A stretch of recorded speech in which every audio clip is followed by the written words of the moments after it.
Hello and welcome to Investment Insight. Before we begin, make sure to subscribe and hit the like button. Now let's break down what's happening in the markets today in a clear and simple way. Because, right now there's this massive 55% spike in global oil prices. And it's basically forcing countries all over the globe to just scramble for US dollars in a sheer panic. Oh, yeah, absolute panic. Right. Even as the daily headlines are screaming that the dollar is dying and being replaced. The whole global financial system is just under immense stress, and cracks are forming in places most people aren't even looking. And, getting that breakdown right is so critical right now.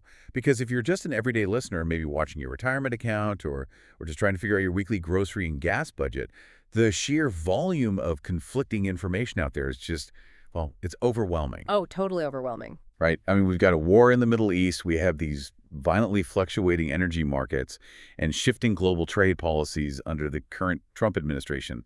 It really feels like we wake up to a new crisis every single morning. It really does. So, our mission for this deep dive today is to just cut right through all that noise.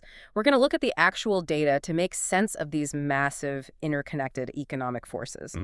By the end of this conversation, you are going to understand exactly why the US dollar is not actually collapsing, where the real hidden financial dangers are, and most importantly, how you can protect your money without needing, an advanced degree in economics. Yeah, that's the goal. Keep it simple. Exactly. So let's just start with the biggest rumor in the financial world right now. Every time I open a news app, literally every time I see some opinion piece claiming the US dollar is losing its global reserve status.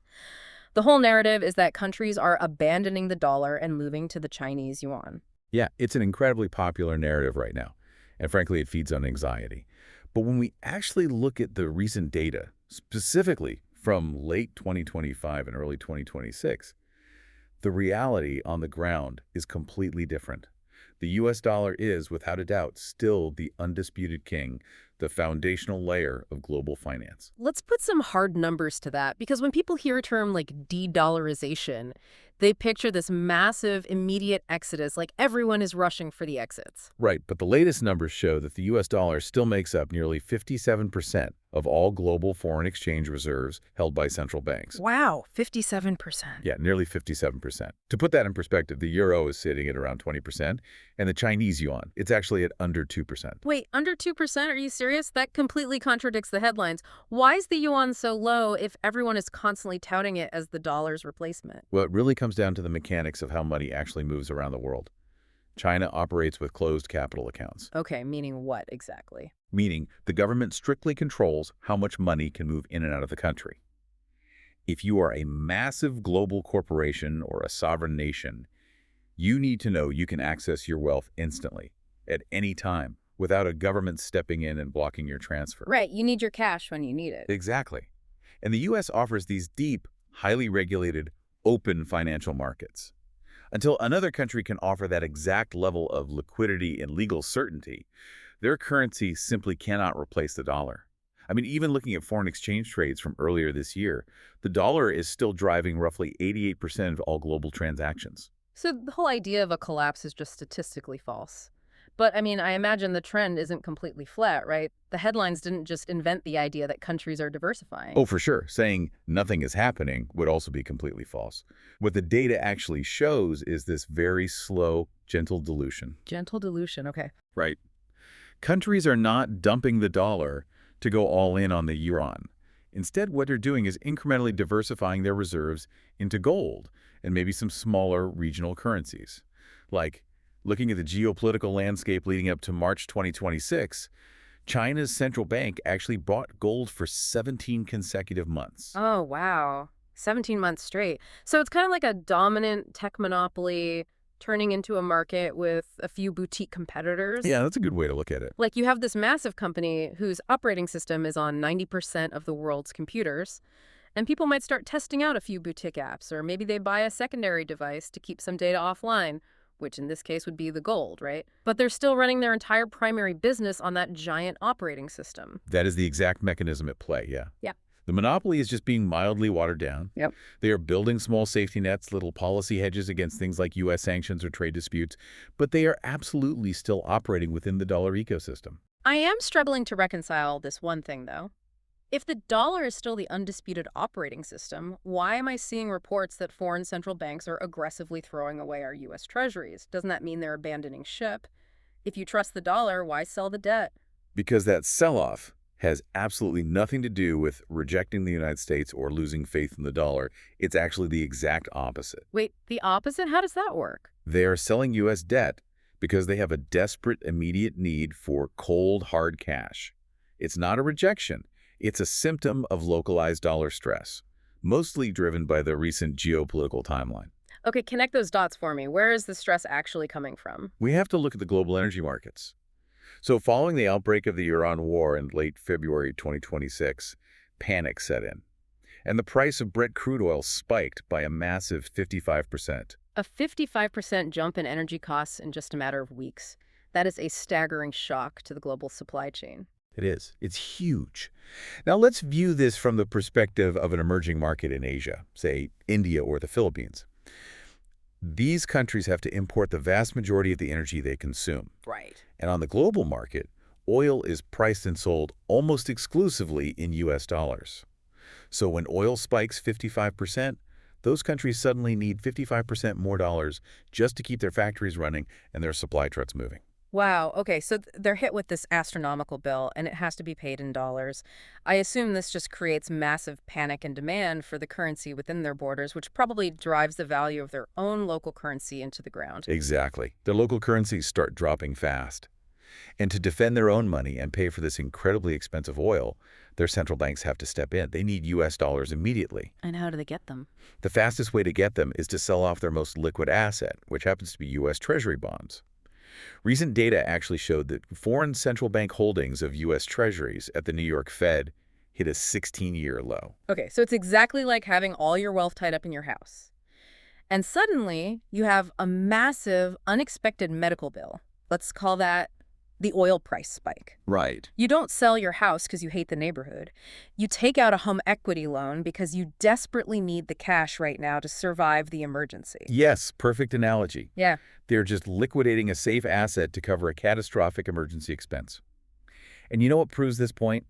Despite these targeted sell-offs from vulnerable countries, overall foreign ownership of U.S. debt actually went up slightly. Wait, really? It went up? Yeah, to almost $4 trillion in early 2026. So this idea of a total dump is just a myth. But how can total ownership go up if these Asian markets are selling off their bonds at a 16-year low? Like, who is on the other side of that trade? Wealthier, energy-secure nations, or countries with massive dollar surpluses like Japan and various European entities, they stepped in to buy. The global market just absorbed the debt. Plus, the Federal Reserve has a special program designed specifically to prevent these emergency sell-offs from crashing the bond market. Oh, really? What's it called? It's called the FEMA Repo Facility. The FEMA Repo Facility. I mean, that sounds incredibly dense. How does that actually work mechanically? FEMA stands for Foreign and International Monetary Authorities. It is essentially a program that lets foreign central banks temporarily trade their U.S. Treasury bonds directly to the Federal Reserve in exchange for U.S. dollars without having to sell them off to the public. Okay, so it operates like a very high-level pawn shop. A pawn shop, exactly. Like if I'm an Asian country facing an energy crisis, instead of taking my Rolex, my Treasury bond, and selling it permanently on the open street corner to whoever will buy it, which would drive down the overall market price of Rolexes, I go to the Fed's pawn shop, I hand over the bond as collateral, I get the cash I need to buy the oil, and the open market doesn't panic because no one actually saw me dump the asset. That is the perfect way to visualize it. It totally prevents a fire sale. The foreign central bank gets the liquidity it needs, and the U.S. bond market remains completely stable. Okay, so if the sovereign bond market is functioning fine, and the Fed has these pawn shop safety nets in place, where is the actual risk? Because the analysis clearly points to real financial stress, but it sounds like the front door of the global economy is totally secure. The front door is secure. Looking at the recent data, traditional everyday commercial banking on Main Street is not the problem right now. Corporate loan standards haven't drastically tightened, and demand for loans from large companies is still really strong. Okay, so the traditional banks are fine. Yeah, they're well capitalized. The actual danger zone, the real bottleneck, is in what we call shadow credit, or non-bank financial institutions. Shadow credit. Okay, so if I'm understanding this, the regulated bank vault on Main Street is doing just fine. The real risk is in the unregulated shadow lending happening in the back alley behind the bank. Exactly. The recent data points to intense stress in private credit, leverage loans, stablecoins, and especially the software sector tied to AI concerns. Honestly, that feels so disconnected.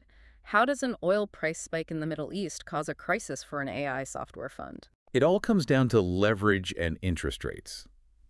Many of these non-traditional, highly leveraged funds borrowed heavily over the last few years.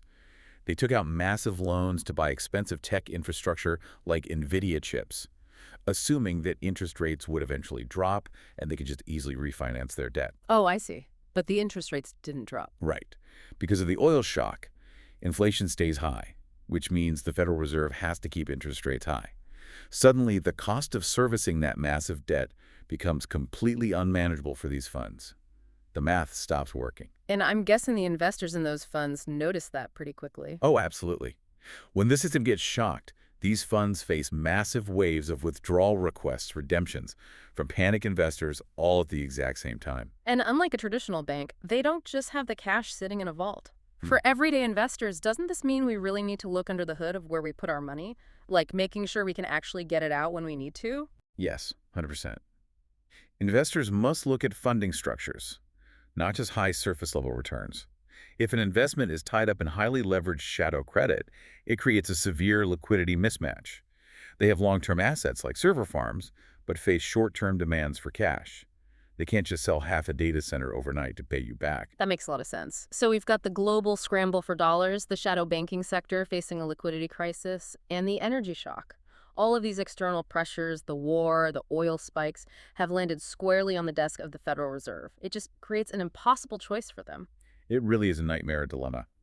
As of March 2026, the Fed held interest rates steady at 3.50 to 3.75%. They are trapped. And this isn't just a simple 2022-style inflation fight or a 2024 growth fight. So what are their options? Walk me through the scenarios. Well, let's look at scenario one, which would force the Fed to actually hike interest rates further. The energy shock from the war doesn't just raise gas prices. It pushes up core inflation across the board. Because everything has to be shipped, right? Exactly. Research shows that a prolonged blockage of the Hormuz Strait could push 2026 inflation up by nearly 1.5% all on its own. Add in the complexities of the current Trump administration's tariffs, and you have massive upward pressure on prices. So to kill that inflation, the Fed might be forced to raise rates. But what happens if they do that? What's scenario two? If things break too hard, they face scenario two where they have to cut rates. See, high energy prices destroy consumers' purchasing power. It acts just like a tax. Right, if you're spending way more on gas, you're not going out to dinner. Exactly. This slows down the economy, hurts hiring, and causes global growth to drop. The Fed might have to cut rates to save the economy. Man, this sounds like driving a car with one foot slamming the gas pedal and the other foot slamming the brake. If the Fed gives us the medicine for the inflation fever by raising rates, they might accidentally stop the heart of the economy.